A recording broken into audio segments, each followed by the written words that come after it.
Great. Okay, let's get cracking. Well, thank you so much, everybody, for your attention throughout a long day. Now, I think all of the next generation have done the hard work. We're going to turn to some seasoned practitioners and experts to give us their views. That was gracefully phrased. Anytime. And it's not often that I get to be in such eminent company. On the stage, we have with us three really leading lights of nuclear, WMD, proliferation, disarmament, deterrence analysis. Very fantastic. I mean, I have imposter syndrome most of the time anyway, but I assure you it is off the scale right now. So on my left, I have with me I have Dr. Kori, who, as many of you will know, is Deputy Director General of our friendly rival think tank, the International Institute for Strategic Studies. Long-time friend of PONI and of RUSI, a storied career in and out of academia and in the US establishment, so very grateful to have you here with us. Dr. Patricia Lewis, from an also friendly rival think tank, Chatham House, the Research Director of International Security there, also a physicist, so a very good person in my book, and obviously very, very helpful and friendly, very glad to have you here with us. And finally, Rebecca Hersman, CSIS PONI Director, the leader of our sister program in the United States, and again, a very good friend to PONI, and it's fantastic that we've been able to have other US nationals, French nationals with us today, so thank you so much for joining us. So the theme of this session is really to allow our panel here to reflect on the voting results from the interactions that you've had throughout the day, so the three panels, when you voted on them. I have the results here, so let's just click into them and see how our expert panelists react. First off, well, maybe no surprises there. How likely do you think it is that nuclear disarmament will be achieved in your lifetime? There are some optimists in the room. I would be really interested if one of the people who had voted sort of towards the higher end of probability, if you'd be willing to explain your vote, could you stick up your hand? Yeah, go for it, please, over there. If you've got a microphone, thanks. And if you could introduce yourself, that would be great. I'm Bernard Chan. I'm with Lockheed Martin, but I also with the Royal Aeronautical Society Weapons Systems and Technologies Committee as well. I voted 26 to 50, not necessarily because I was an optimist, Tom, but possibly because I was an even greater pessimist. Thinking of what happened prior to World War II, going into World War II, one of the biggest weapons systems in consideration at the time was a battleship. Coming out of World War II, you had something that was considered to be far more destructive at the end. Maybe nuclear disarmament will be achieved because something else takes over. That is a really interesting idea. What a great way to kick off the panel. Fantastic. So there you go. That's a curveball for you to consider. I mean, I think the sort of aggregate results are broadly as we might expect. We had a good discussion around that, but that is really a bit left field. Rebecca, I know that you're doing some work on advanced technologies and things like that at CSIS, so I wonder if this is something you might kick us off with. Sure. Are we put up in terms of the just next in terms item? of, well, the reaction to... the sort of the what's coming next. Yeah, that's right.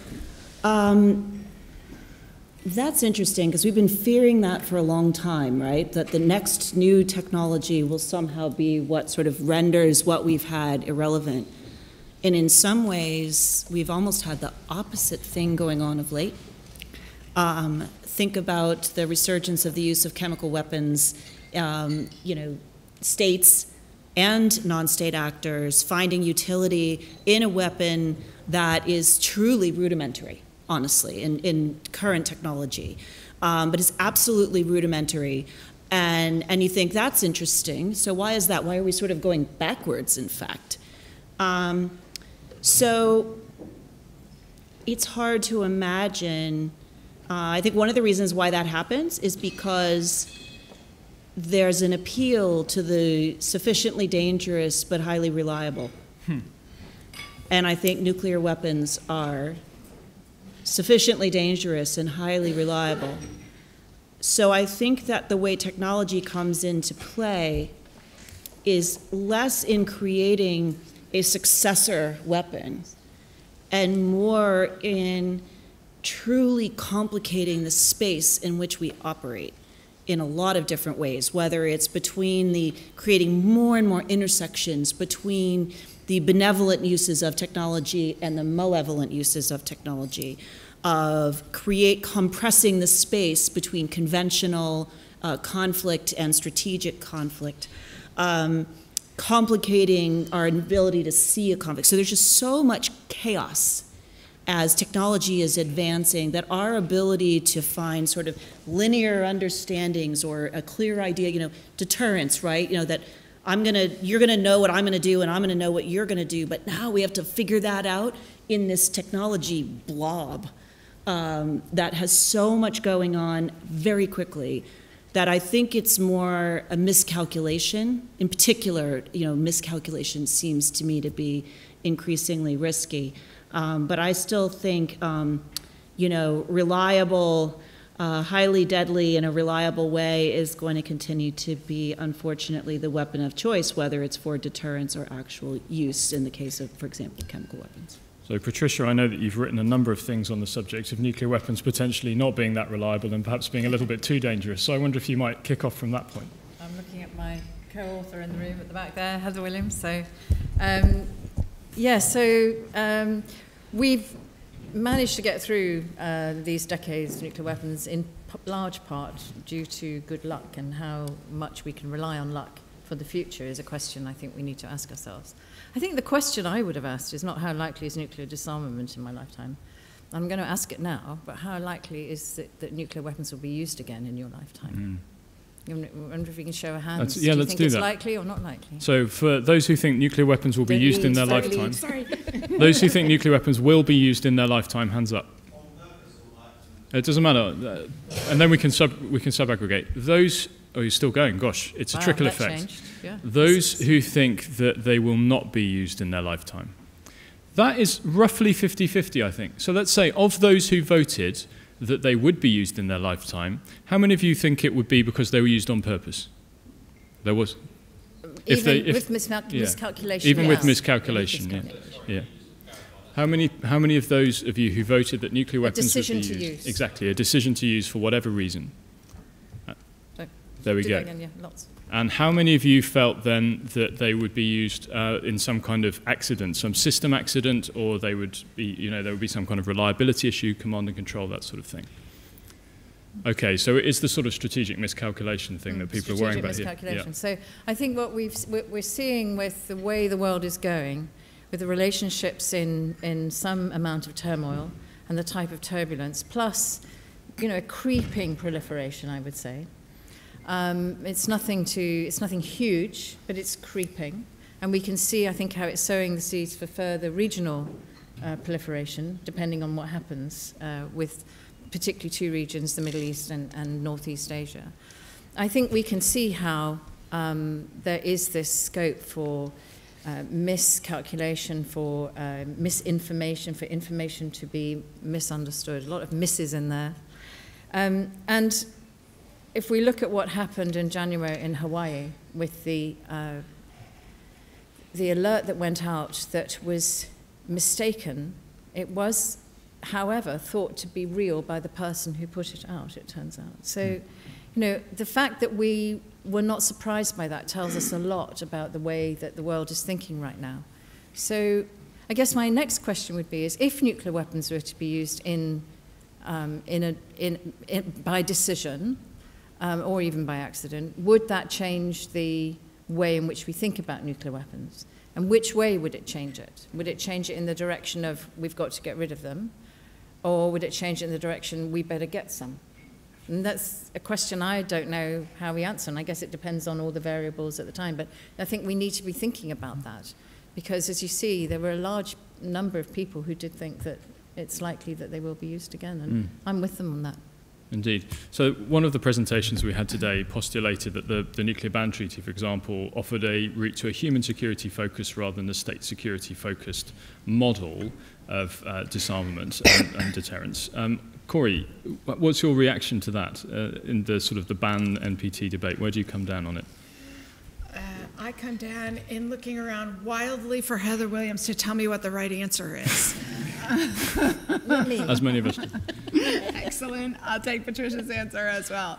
Can I double back to the original question? Because I actually think that's a terrifyingly wonderful conceptualization of it, that you are so pessimistic, you actually think we are going to have wars fought with worse weapons than can decimate Hiroshima and Nagasaki, And that's how you are going to get a ban on nuclear weapons, because they're going to become irrelevant compared to what comes next.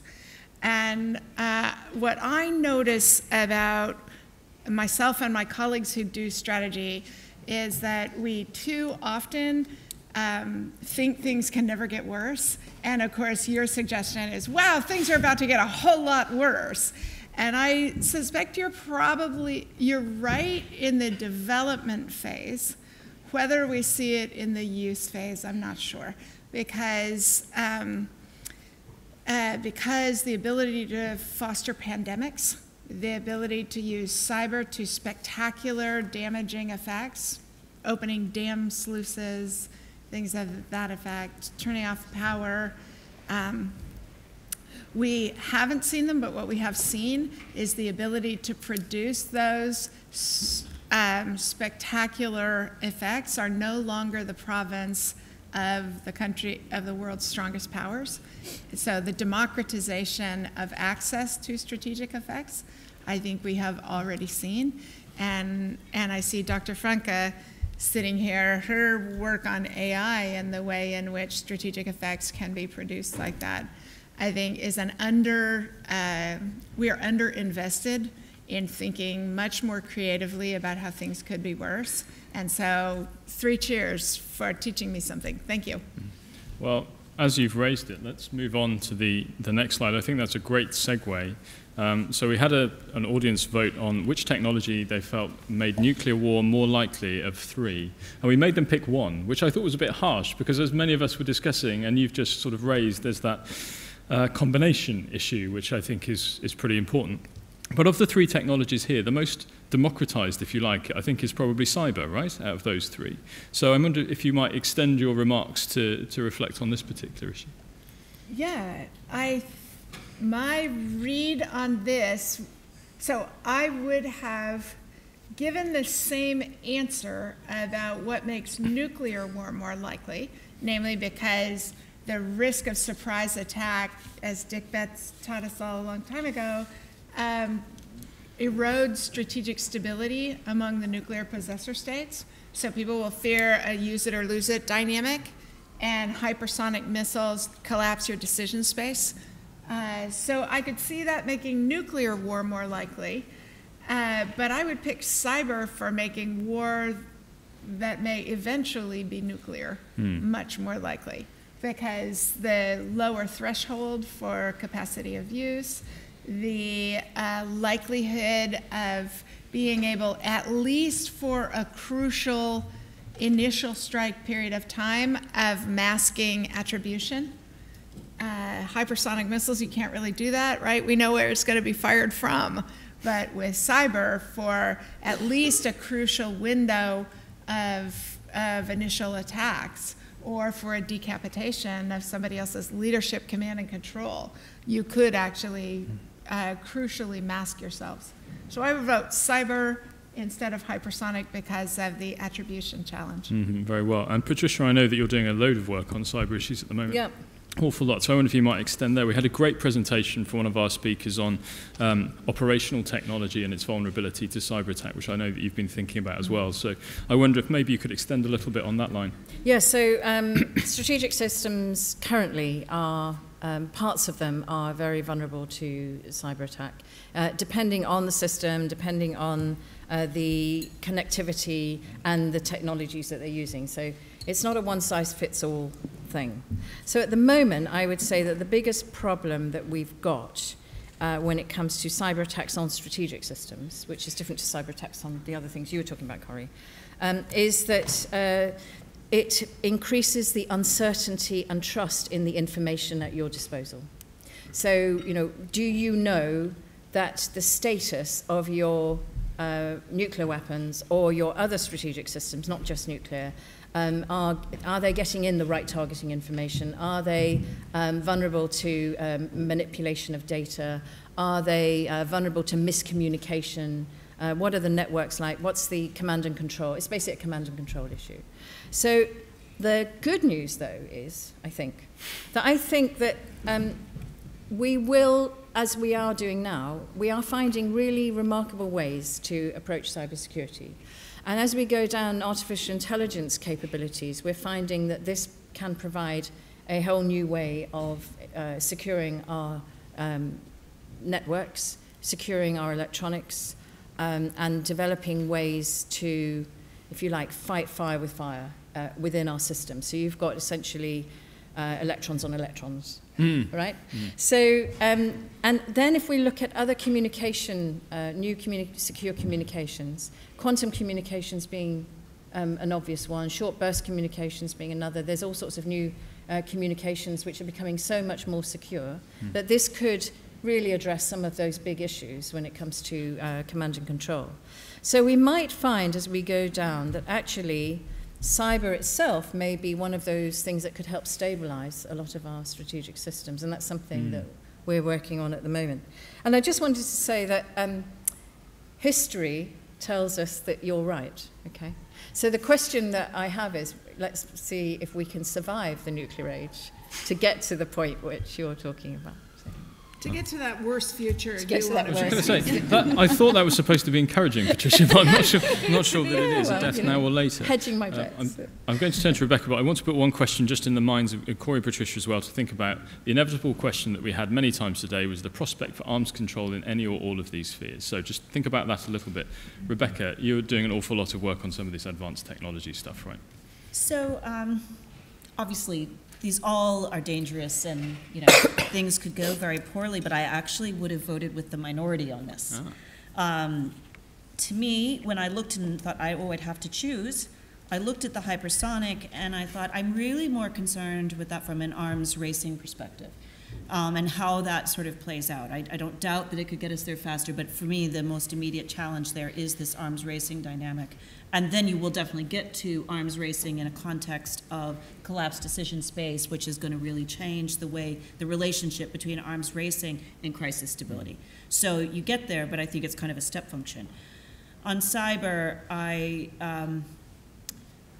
continue to believe, in terms of something that will actually lead to a nuclear use, I remain fairly skeptical, just as I remain skeptical that the United States, for example, would resort to nuclear use in the face of a cyber attack, except under circumstances that I can't quite imagine, but would be so profoundly catastrophic, or we're already at some huge war, or it's specifically used to take down our nuclear command and control, which really is just another first move, be able to. Nuclear attack. So I didn't go there. For me, the thing that I am more concerned about from that point of view is the anti-satellite, because our dependency on satellites on all levels of conflict, not to mention every aspect of civil society, is massive.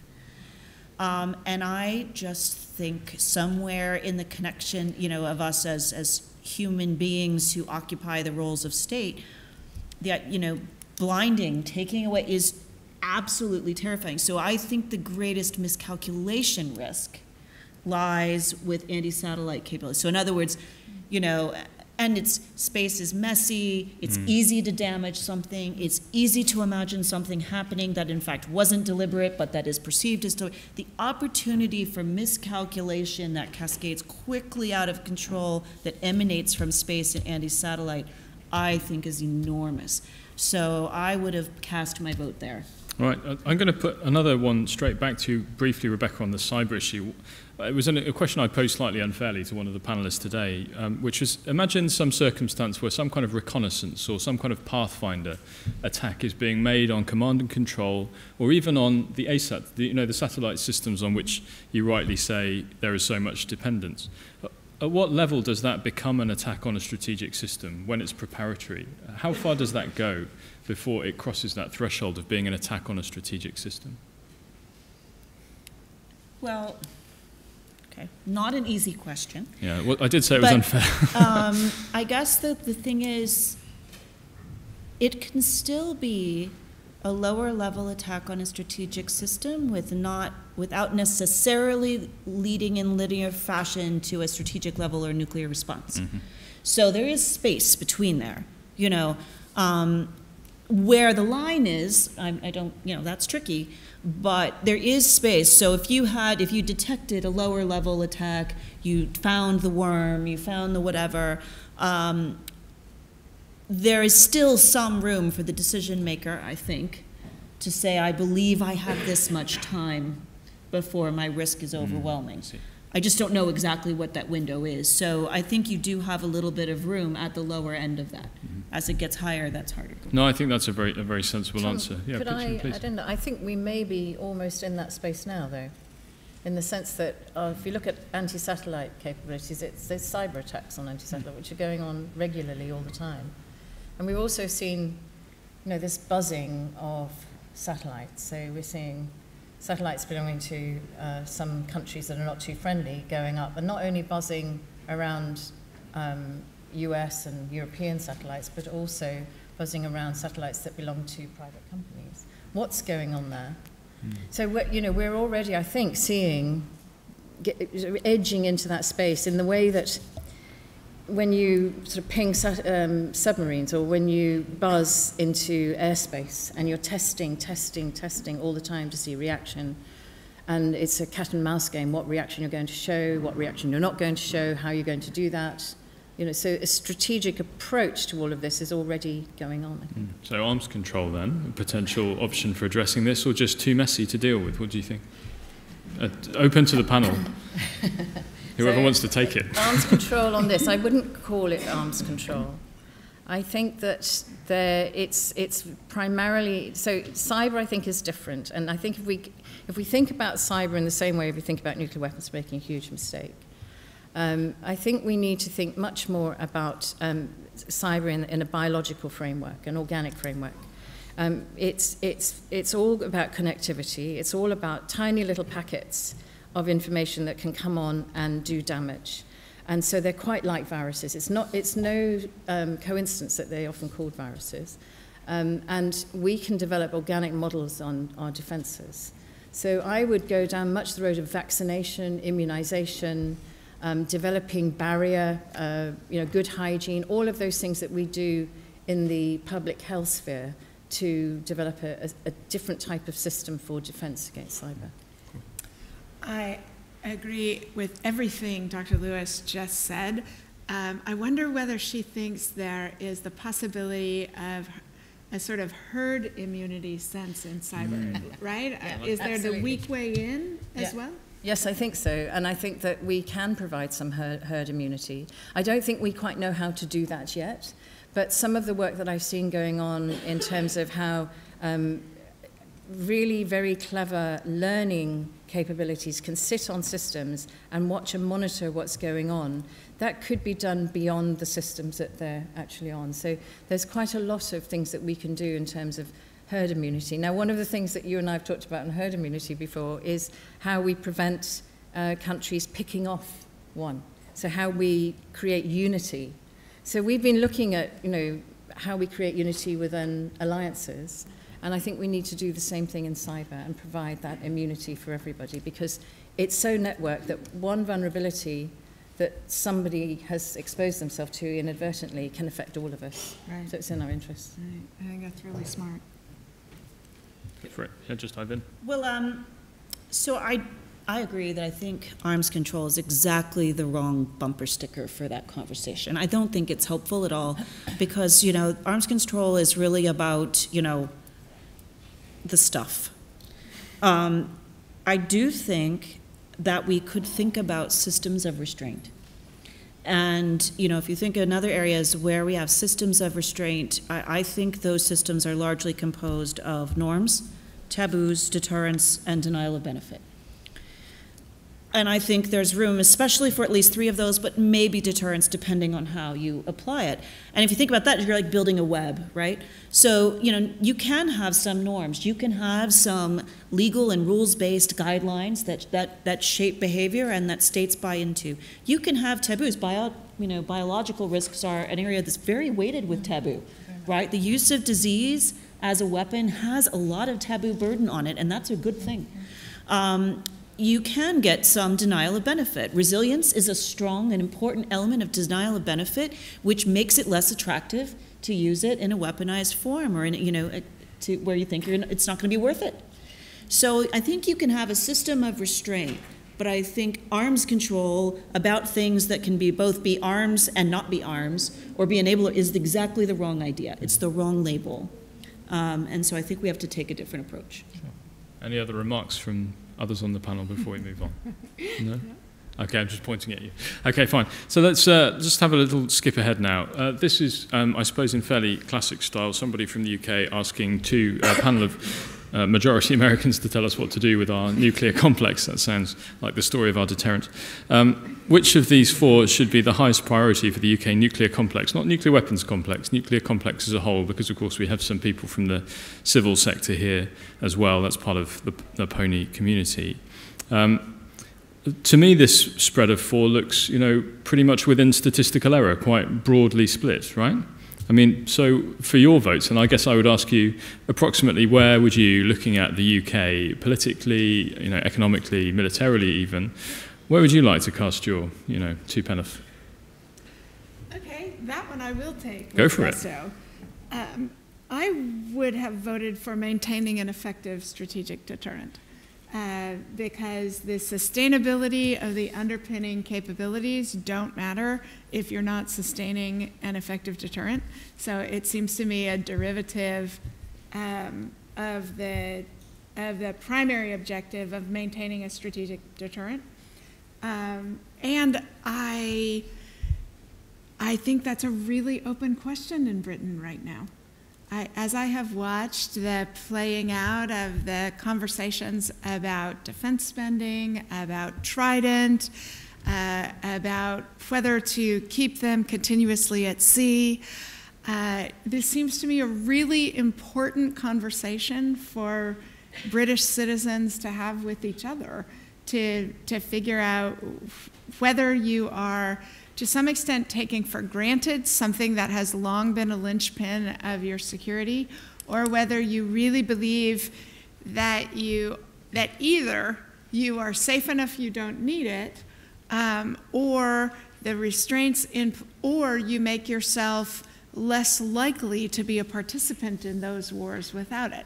I think this is a really hard conversation the British people need to have.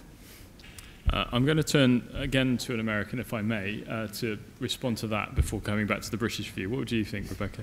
So I kind of smiled when I saw this because, first of all, there's something I really admire in British sort of defense and strategy documents and approaches, which is they really push themselves to, I'm going to make a hard choice. I'm going to have real priorities, and those are going to be funded, and the things that aren't the priority aren't going to be funded. It's a very, I'm in a constrained resource environment, and by golly, I'm going to, own it. Ever since the end of Empire, yes. And it's actually something to admire because, frankly, we stink at that. We are pretty much like, of course, we're going to do everything. And yet our budget holes look no deeper than Britain's budget holes in their defense program. So, it's an interesting thing, except that I think it's almost a knee-jerk place to go, and sometimes you're actually stacking things up that aren't actually choices. So I think these are actually false choices. In fact, you need an integrated approach that requires that you do all of these things. I don't think you would successfully maintain an effective strategic deterrent without improving the sustainability of and underpinnings of the capabilities. Politically, you will not survive without showing leadership on arms control and disarmament. And what kind of responsible nuclear steward would you be if safety and security was not paramount every single day? These are not choices, these are requirements. So that's different from a planning perspective. When you set requirements, I think that's what these are. So you're going to have to figure out how to do all of them because they're false choices. Maybe this is the British systems engineer in me, but there is always a hierarchy of priority of some kind. Everything can be a requirement, but something is always at the top of that list. But if you had said, I'm going to be so I would argue with you on that, though. I would say, if the question had been, what's a higher priority, nuclear terrorism, countering state, growing great power conflict, or global warming, then I would be like, okay, fight it out, pick one. You need to. Those you might have to make choices. I just don't think these are actually choices. I'll make one final comment before passing over, and it's to do with revealed preference. So on maintaining an effective strategic deterrent, Peter asked a great question for Gillian Kelly this morning, how much are we spending on it? 5.2 billion a year, I think was the answer, everything all in. On arms control and disarmament, so that's a 10-figure sum. Arms control disarmament, that's a 7-figure sum. So there has been a prioritization, at least at some point there. Feel free to chew over your response. Patricia, I want to give you a chance to interject. Yeah, I mean, I think it's very interesting. I also think that it is about more of an integration, and this is a bit of a false choice situation. I think Rebecca's absolutely right. I would have been more specific in your second thing and said strategic nuclear deterrent, if that's what you meant. If you mean a strategic deterrent that is more of a mix, the so-called modern deterrence that's being used at the moment, I think that's a different story for a lot of people. So I think I would disaggregate those. Where I think the UK has really fallen down of late, though, is in leadership on arms control and disarmament. And we've seen that now, a real sort of attrition over the last few years. It started off, I think, some years ago under the leadership of Des Brown, where he really, as Secretary of Defence, took that leadership, came and gave. I think it was the first Secretary of Defence who'd ever addressed the conference on disarmament, and you saw huge amounts of progress being made. And I think then with the Liberal and Conservative government came in, we had Alistair Butt. He took a similar sort of leadership, and he led through on the Arms Trade Treaty and so on. And we've just seen over the last few years it just collapse on the international stage. And that's not because the diplomats aren't trying their best, but basically it doesn't have the priority here anymore. And so I guess the question out to the audience is, who in voting for this shares that view? I mean, is there a real concern? There's roughly, they're roughly 25% each, give or take a few. I wish we could treat the Brexit vote in the same way. Change the results to match what we want. Anyway, enough of that. But I would love to know. I'd love to know from the people here, what the thinking was when they highlighted that. Was it the concern that we're seeing a de-emphasization on arms control? That's a good idea. Why don't we I'd like to get someone from the next generation, if they might, who voted for that, who would be willing to say why they felt that was the most lacking, why it should be the highest priority, if they would be up for it. There's one over there. Go for it, sir. That's what we like. Please go for it. So not illegal, though. Maybe a bit controversial. Sean Jackson from Lockheed Martin, but my opinions are my own. Good luck. So I voted for maintaining an effective strategic deterrent. And the controversial statement might be, we've enjoyed 70-plus years of no peer-on-peer war because we've got the ultimate escalation. That old term, mutually assured self-destruction, has perhaps been that safeguard that's stopped us from going there. So until we have Bernard's next doomsday device, I think that's going to be an effective safeguard to stop something like the Ukraine scenario escalating to, an air dominance level to something else. So before we come back to that one, can I get somebody who voted for the showing leadership on arms control and disarmament one? Would anybody be willing to put their hand up to that one and say why you think it should be the highest priority for the UK? Seb, thanks. Go for it. Hi. Simply, I think you just need to look around the world at the moment. It's not a controversial statement to say that we are in a world of great power competition again. And that the leadership that we have grown accustomed to relying upon from the United States, I think, is retreating. And instead, what we maybe need now is some leadership from, dare I say it, middle powers. And I think the UK is, if not already a middle power, is edging its way into that. And there are plenty other states, and I know this from my work and working with diplomats across Europe and various other parts of the world, who think very similarly to the UK now about what we need to try to create, which is a more responsible global order. The UK has a proven track record in showing leadership, not only in the technical sphere, but also in the diplomatic sphere, and I think leading by example in as far as it's done things like move towards a minimum deterrent. And this is something that it can be proud of, but it needs to continue to do this. And I think this is a great opportunity now for the UK to justify its continued possession of nuclear weapons. And in a sense, as the UK retreats in its own power economically, politically with Brexit. This is something normatively and in terms of soft power where it can really start to project some new kinds of influence. So I think what we've got there is a really interesting example of the breadth of the PONI community in those two answers right there. So I think I'm going to give what I interpret as being the British government line on both of those issues. It isn't, but I used to work there, so I guess I could probably trot out some of it. And I really appreciate you telling me where I'm wrong. So on the effective strategic deterrent, the UK is committed to a credible minimum deterrent. Everything is a credible minimum strategic nuclear deterrent. The response to the recent NAO report was to say, thank you for confirming that we've taken all the actions that we need to take. Everything is on time and on budget. Right, so that's that.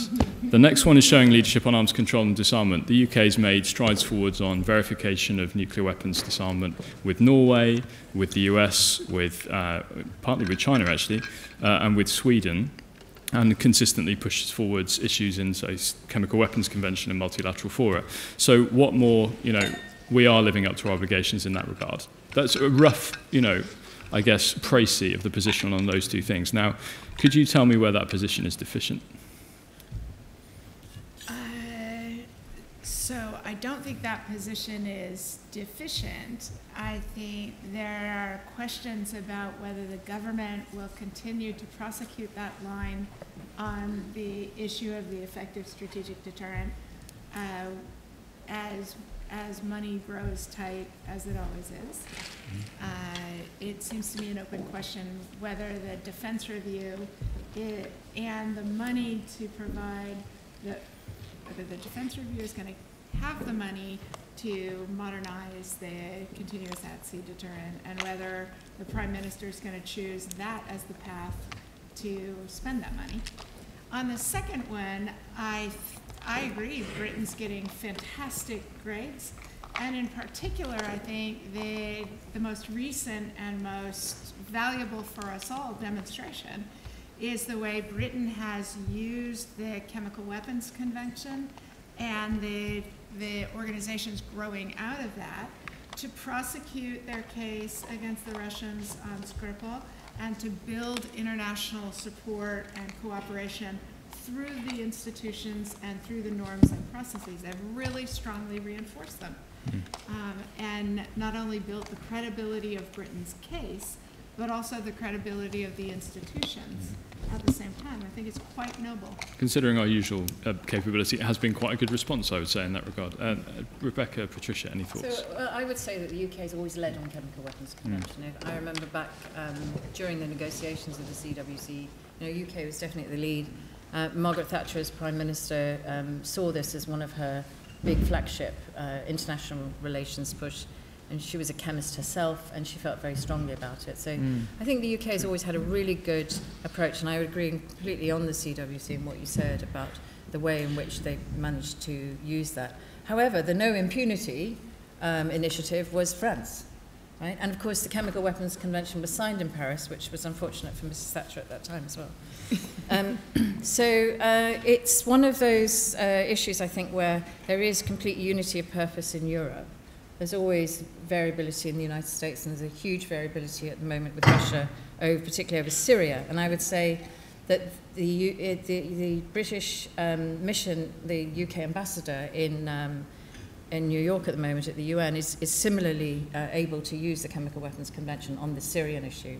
And that's a really huge issue, because it's also about, it's not only about, bringing in an assassination weapon onto British soil to brutally try to murder a couple of people and all of that. That means this is about a way of using chemical warfare to horrific effect against a population in Syria.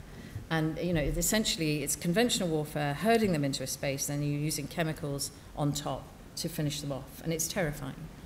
And we've been allowing this to happen. Yeah, and we've been allowing this to happen. And then there's all this gaslighting going on. So what I think's been going on with Russia is that they are gaslighting us. Does everyone know that phrase? Who doesn't know what it is? This is a phrase that comes from an old black and white movie, which is, when a husband tries to drive his wife mad by doing all sorts of things and then denying it. right? That's essentially it. And make you feel crazy. Make you feel crazy, make you doubt yourself, make you doubt your own information, what you see with your own eyes, what you hear with your own ears, and what you learn, and just completely undermine everything. And I think that's what's going on with the way it's about information warfare, which isn't on here. Why not? Because none of the presenters submitted a paper on it. That's why. These are all titles of the papers, that's why. So can I just say, just so to take the floor again, but can I say that I think one of the things that has been unfortunate, I think, is where we've lost the leadership from the UK is in the nuclear field. And I think not turning up to the ban treaty negotiations, having finally got to the humanitarian impact one, was a mistake. And not turning up to the open-ended working group was a mistake. I think it's been good for the ban treaty. I think the ban treaty wouldn't have been able to succeed.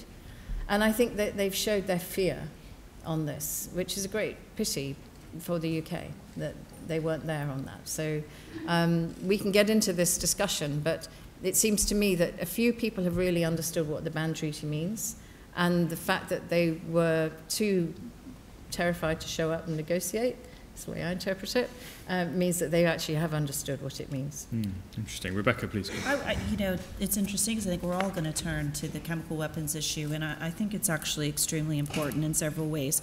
First of all, I think the marked change by way of initiatives from both France and the UK that are really just inside the last year are incredibly important and fundamentally different from the relative, abdication of responsibility of many nations that occurred prior to that. Because we are looking at more than 200 cases of use in the Syrian conflict over 5 years. Last November, being unable to get, I think the correct number is 16 votes in the Executive Council. In the council that's supposed to govern the actual body over the treaty, not being able to get 16 votes in order to hold that party, hold Syria, even slightly accountable or call attention to the fact that they're violating from inside the treaty. Now, why should you care about this? Well, because this is the most comprehensive, large-scale weapons ban treaty in the world, which has 194 countries that are states parties and which was being torn out by the seams. So I'll make 2 points about this. First of all, the fact that the UK has decided to embark on a massive, massive diplomatic campaign. It takes, I think that we figured out the correct number, something like 64 countries, give or take, 60-something, to agree to hold a meeting of the states parties. That is not a minor diplomatic endeavor. It'll take a much larger number to pass a resolution. And that effort, yes, it's been supported by France and the United States, but without the spearheading, I believe, of the United Kingdom, it would not be happening. I'm not aware of another case where one of these special meetings have actually ever been called. It's not clear that this part of the treaty has ever been used.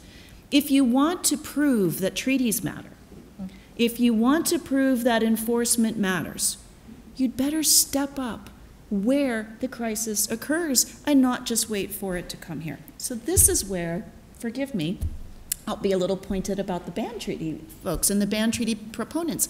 I think it is gravely wrong that we do not hear from the ban treaty community for them to stand strongly in solidarity, and I just don't think they have. That's not true. The Irish government, for example, has come out very strongly in favour of what the UK is doing and is one of the great proponents of it. I would say the Swedish as well. I would say the Norwegians as well. I would say the Swiss as well. The Swiss are extremely strong. The Austrians, all of the core group, the New Zealanders, they have come out extremely strongly on this issue. I think ICANN has not been strong at all. ICANN has not been strong. ICANN is only on nuclear weapons, and they're an NGO, but they're not a state. For those in the room, we might need to, not everybody will know who ICANN is. So sorry, the International Campaign Against Nuclear Weapons, ICANN, or to abolish nuclear weapons, ICANN. Yeah, abolish, thanks, you had that.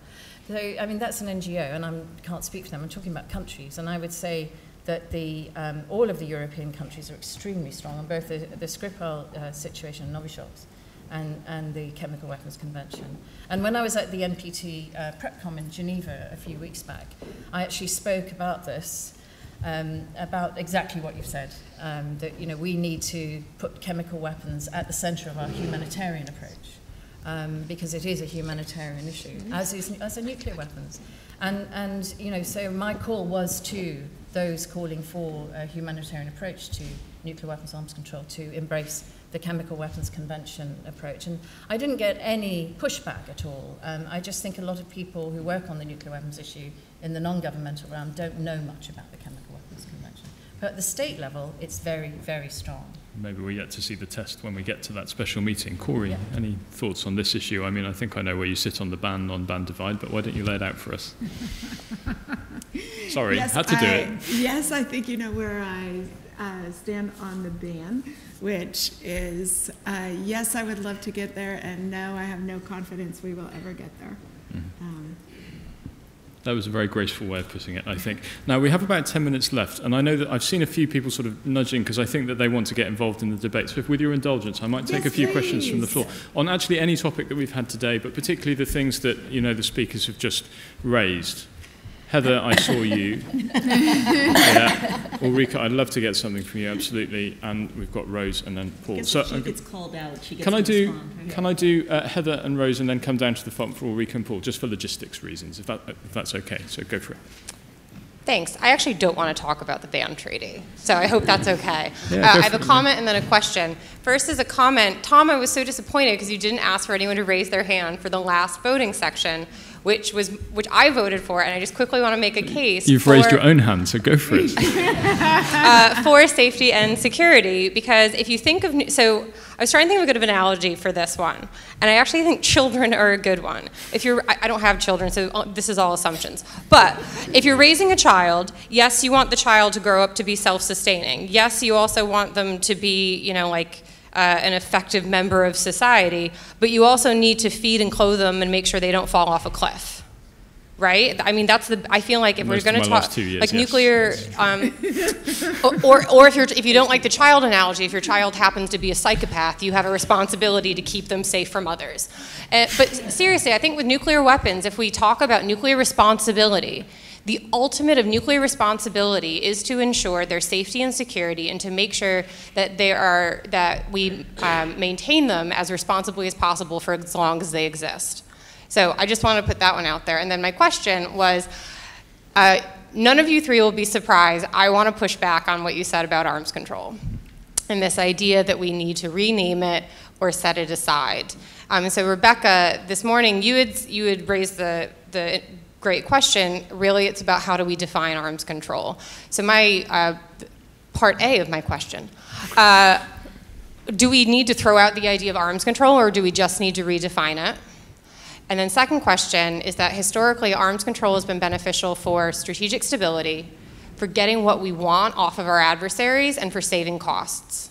So if we're going to set aside arms control as we know it, what other measures or what other tools do we have to achieve those three objectives? Great. So if you could just pass the mic over. Can we take another one and then loop them together? Thanks. Go for it. Hi. My question is kind of also related to the discussion on arms control, and particularly when you were discussing the cyber threats. And I would agree that with emerging technologies, with AI, with cyber threats and 3D printing, all of these technologies, I think, have such a large dual use capacity that it makes it really, like, you can't have traditional arms control agreements for them, in my mind. Like, the dual use nature of all of those is just too inherent in their inventions, and it makes it so we need to come up, I think, with some new model of trying to figure out how then are we going to protect against the weaponization of these software, because it's codes, it's software, it's things that are intangible we're trying to control. So my question is, do you think in combating like these cyber threats and emerging technologies, could we have more of either two approaches? One, simply doing more either bilateral and multilateral kind of codes of conduct. I know in 2015, US-China had a bilateral code of conduct talking about what was acceptable in terms of espionage, saying, you know, you can't attack this and this and this, and we won't attack this, this, and this. And so is this kind of a future for dealing with this? Or do we want to try to go with more like a ban model where we come up with some definition of what a cyber attack is and a cyber weapon is, and then just try to ban that. So that's Great. my question. Okay, thank you very much. Two very closely related questions you pointed out, so I feel vindicated in taking them together. Panel, who would like to jump in first? Kori, I'll go take for the it. first cut at it. So I'm in favor of arms control. I want the 1923 Washington Naval Accords to go back into effect. I have no objection to it as a tool. I think we ought to be a lot more active and a lot more creative. The arms control opportunity I grieve most that we missed was not revisiting the Geneva Accords after September 11th to wrestle with the issue of what constitutes terrorism and how do we think about law in warfare in an age where it's not that the Geneva Accords are less relevant, it's that we need to think about new applications of them. Very I would have quickly, loved for the Geneva Accords, can you just explain, because some people here won't have come across them before. Would you mind? Thank you. Laws of war arguments, right? That soldiers have to wear uniforms and that you need to minimize the effect on civilians consistent with achieving your war aims. Those big, broad laws of war. My country has argued very often after September 11th that in an age in which terrorism is becoming increasingly part of our security challenges, that the Geneva Accords aren't applicable. And that's true as far as it goes, but we missed an enormous opportunity to undertake an arms control agreement.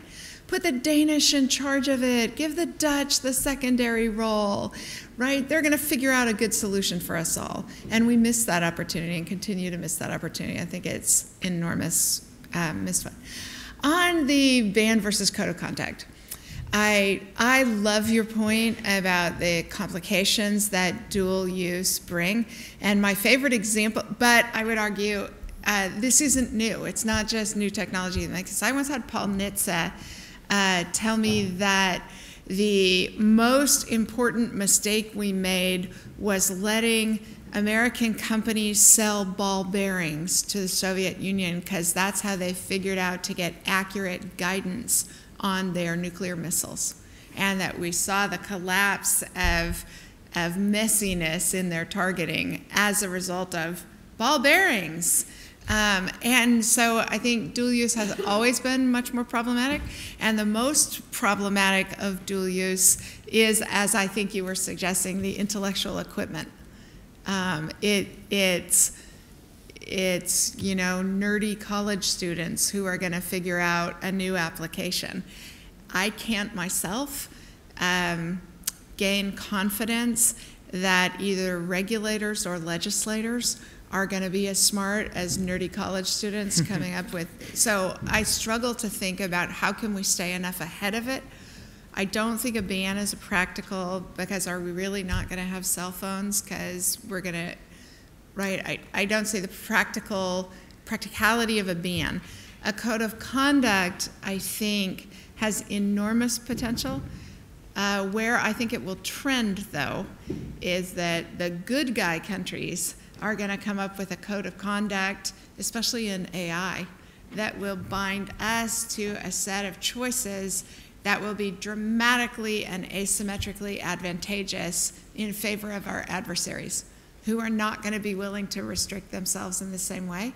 And so I think it's going to be a real challenge for us to think about how do we come up with warfighting strategies that are consistent with our ethics and yet not so prejudicial that we lose Hawaii to a Chinese attack. Great, thank you. Rebecca or Patricia, up to you. Who wants to go next? Well, if I could just have one clarification, because I'm by no means sort of completely turning the book on arms control. That's not my intention, especially in the more traditional areas where it's been appropriate and successful. That doesn't mean it doesn't face a hard road ahead, but that's really a different problem.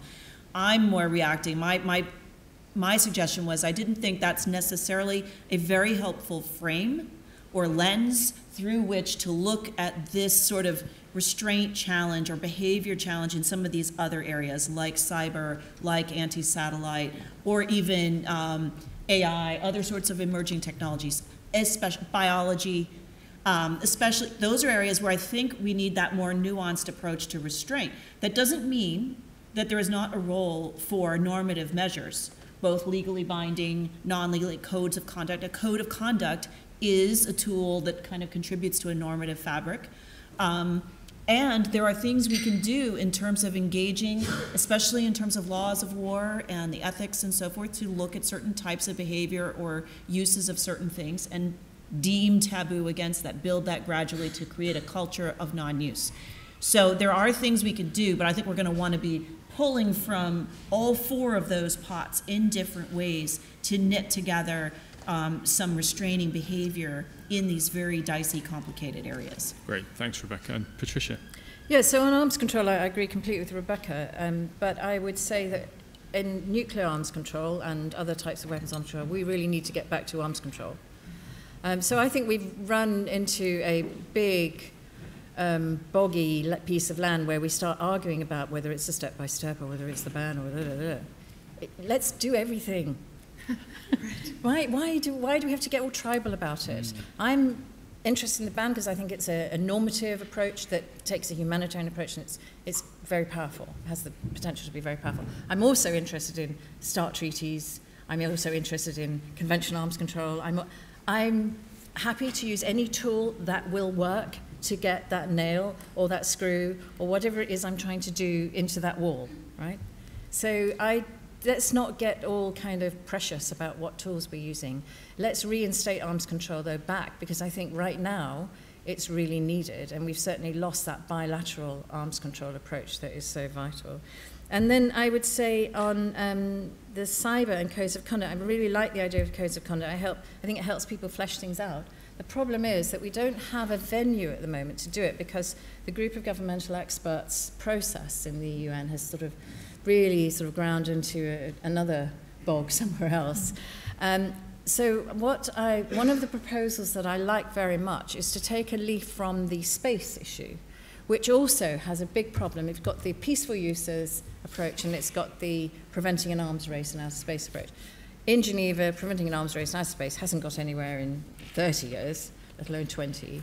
And then the peaceful uses has actually done a really good job with codes of conduct on debris mitigation and all that kind of thing.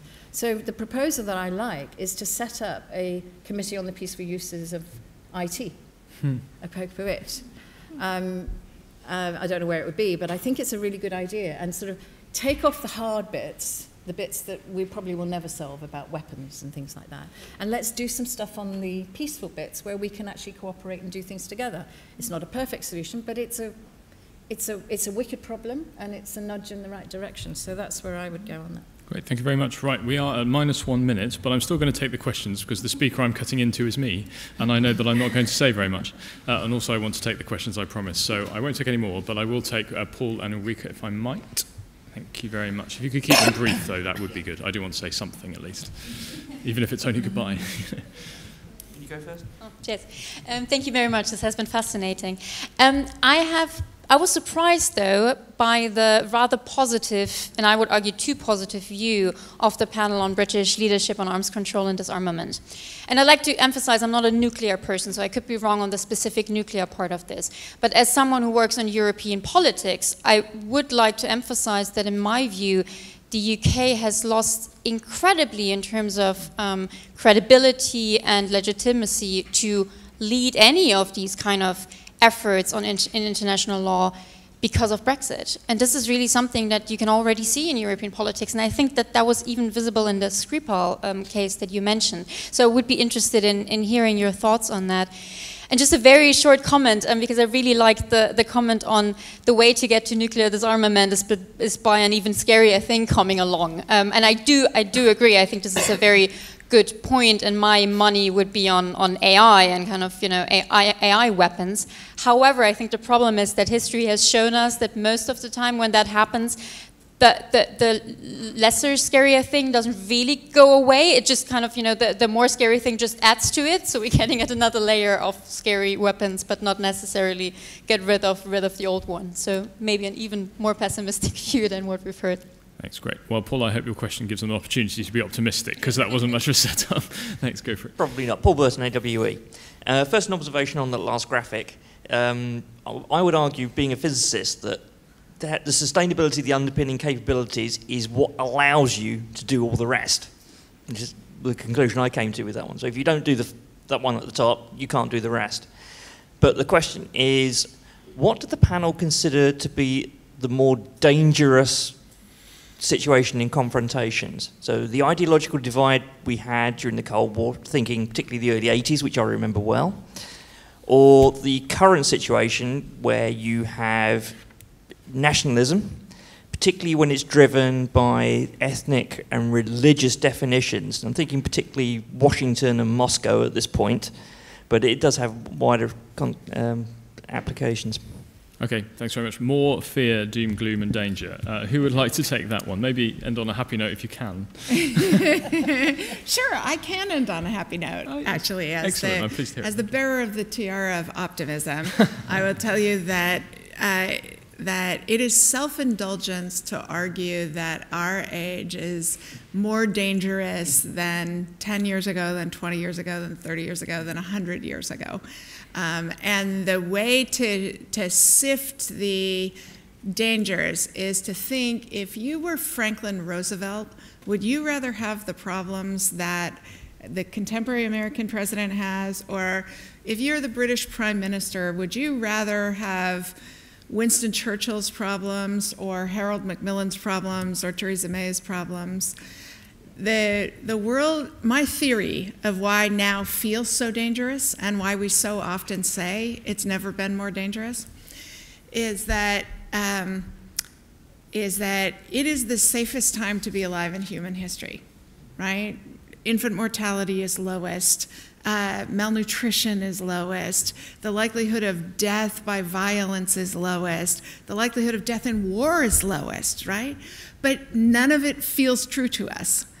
And so my theory of why that is that the slope of the line is going like this. Our lives are getting better, safer, more productive. Our jobs are easy compared to being a stevedore or a lumberjack. But the anxiety comes because even if the slope of the line is increasing, the variance is wild. So think about a stock market graph, right? The line's jumping around all over the place. Kids get shot at a school in Texas. And the paroxysms that it puts us into make us feel a greater degree of fear than our actual circumstances, especially internationally, actually merit. So it's better than it looks, people, I promise. Great, thanks, Kori. Rebecca or Patricia, over to you. Okay, you should have the last word. So I would say that I think the Cold War was one of the most dangerous times that we've managed to get through, and I think there's more evidence for God than nuclear deterrence on that. But that's I'll argue that over a glass of wine.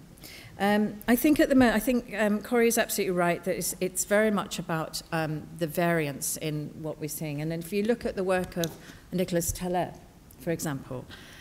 His work, I think, is absolutely fundamental, where he's been looking at the fat tail in the probability curve, and what he sees in the very low probability but high impact area, what dominates is uncertainty.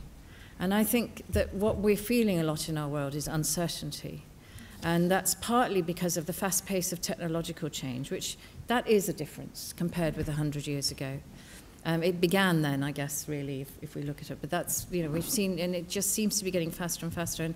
And we are adaptive species, but I think a lot of us are struggling to adapt to all of the potential change that we're seeing in the world, and we don't know how quite to sort it out.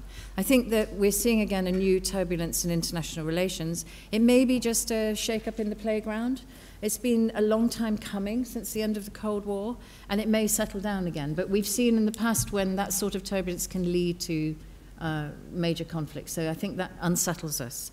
So, and And I think then as well that what we've been seeing within our own countries and across the world is rising inequality. And we know that that affects our cortisol levels in our bloodstream. We can measure it. So we know that that increases our stress, whether we are on the high end of that inequality, whether we're doing well or whether we're doing badly. And it affects us as a society. We are social animals. And fairness and reduction in inequality is really important to us. We're hierarchical, we accept hierarchy, but it has to be fair within that hierarchy. Great. Thanks. And Rebecca to finish. Okay. So I, too, will try to end on a positive note. So trust me, I'll get there. I think it's incredibly important to remember in the course of policy over time, policy, history, however you want to label it, the course of events, they don't just happen. Human beings engage on them and alter the course. Now, we're very aware of all the things that go wrong, and we're frequently not really aware of all the things that go right, because so many people work hard to stop them from going wrong or to make them less bad, right? Whether that's people working in governments, people working in think tanks, people working across countries, this work goes on every day. People get up, they go to work, and this is what they do. They stop the more bad thing from happening. And we do that every day. The terrorist attack that's averted, something, and those go unsung, unnoticed so often. So you really have to remember that it makes a difference when we engage in the world and we try to make it better. And it's the right thing to do to always focus on what is going wrong, because that's the next problem in our path that we have to tackle. But that's what we're here for. So that's our job, right? Now, what is the greatest enemy to progress? There are two, in my opinion. And they're not threats, they're not countries, they're not anything. They're two sources of evil in this process. And that is fatalism and cynicism. They are the great evils. If you can't believe you can make a difference, please leave, right? If you think it doesn't matter, please be gone. You don't belong here. If you believe you can make a difference, welcome to the party. And that is the next thing about why you have this conference, which is my happy note. Okay. Because that's what happens. We get old, and we get cynical, and we get fatalistic. And the most important thing about having a next generation come in is that that's what they don't have. That's what you haven't yet been trained to do. That is the evil you have yet to bring upon us. And that is the most important thing. It really makes all the difference. That's the difference between winning most of the time or losing every time. Because you can never win with cynicism and fatalism. So what I find actually is being someone now who kind of feels like I'm always bridging in this community between the next generation. There's a fear at, the next step. It's not just about getting you guys interested in the business. As I've said to a few others, the next step is putting you in the responsibility of leading and actually being responsible for the decisions and then being responsible for the situations where, hopefully you've worked with a lot of other people and you made whatever was, going to happen less bad. Because really good is a super high bar. Sometimes less bad is pretty awesome. But that's the important thing. And I think that making room to actually get in the position of leadership, to be the ones who are leading, the people who are here, that's the most important thing, because it is the only way to beat fatalism and cynicism. And they are the real evils. So I think you have to just get up every morning, fight the good fight, win some, lose some, and that's how we get there. Great, thank you so much. What a great note to end on.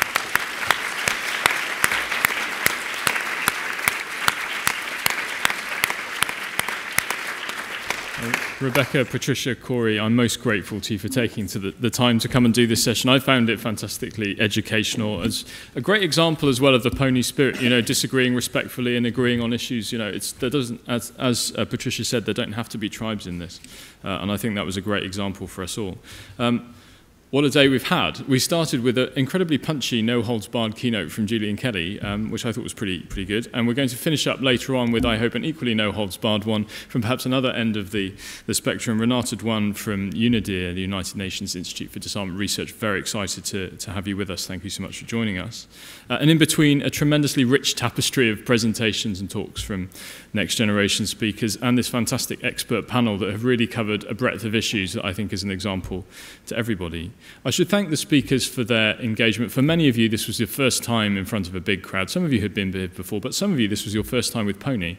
So when you're thinking back to the quality of presentations you've seen, just bear that in mind. I mean, I thought this was a pretty standout job by people, especially in the very difficult question and answer sessions, because, of course, they can't prepare for that too well. So I thought they all did a great job.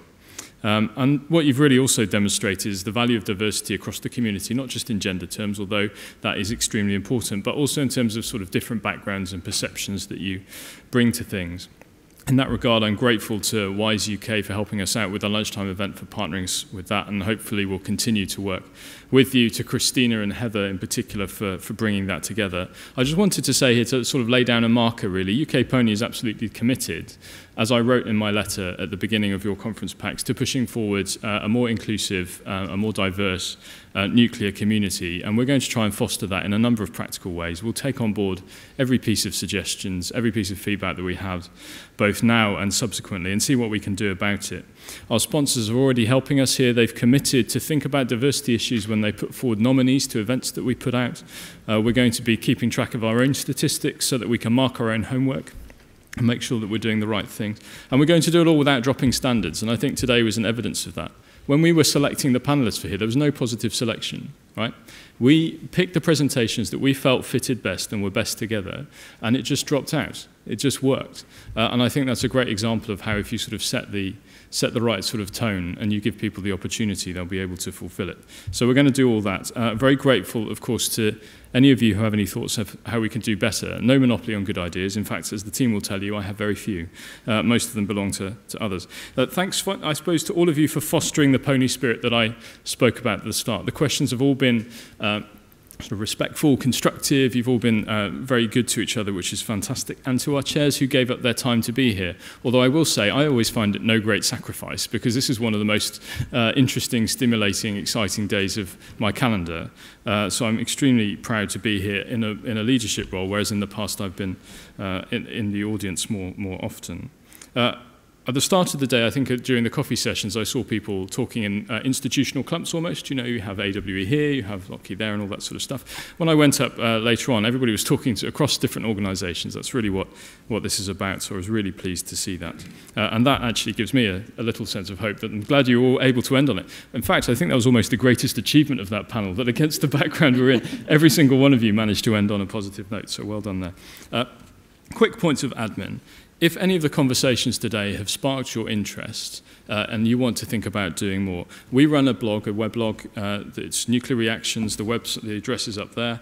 You can email ukponi@rusi.org with your ideas. It doesn't have to be fully formed. You can just send a pitch and we'll help you work it up. Always very grateful for submissions. It doesn't have to be polished. We would just really like to give you an outlet to practice. The second thing is a conference survey. We're always looking for feedback on this one. We haven't printed it out because we love trees. And this year, the feedback's going to be gathered online. So there is a link on the slide behind. There isn't a link. Sad face. Never mind. We will email you a link. And I would be very grateful to you if you would fill that in, because one of the reasons that we've been able to make changes that we hope resonate is because of the feedback you gave us last year. We won't know how to improve unless you tell us. So please do that. It's about 10 questions. It should only take you 5 minutes. In relation to dinner, I should say some of you are here. We operated a waiting list very, very full. 7 dinner spaces have come free. So if you're one of those who said you could come but we weren't going to feed you, well, we may be able to. So if you are one of those people, get to reception quickly after this. It's first come, first served in that regard. My very, very final thanks and final word of the day go to the RUSI events team, and in particular Christina and Jeremy, who've done an absolutely fantastic amount of work in putting this together. I have had the easy job, right? I just get to sit in front of the microphone. But Christina and Jeremy have not just put on a fantastic event in organisational terms, they've also provided a vast amount of the intellectual horsepower that's gone into setting this day out. I mean, the polling idea in this panel, it didn't come from me. right? So I think we have a great debt to them, and I'd like you to join me in thanking them.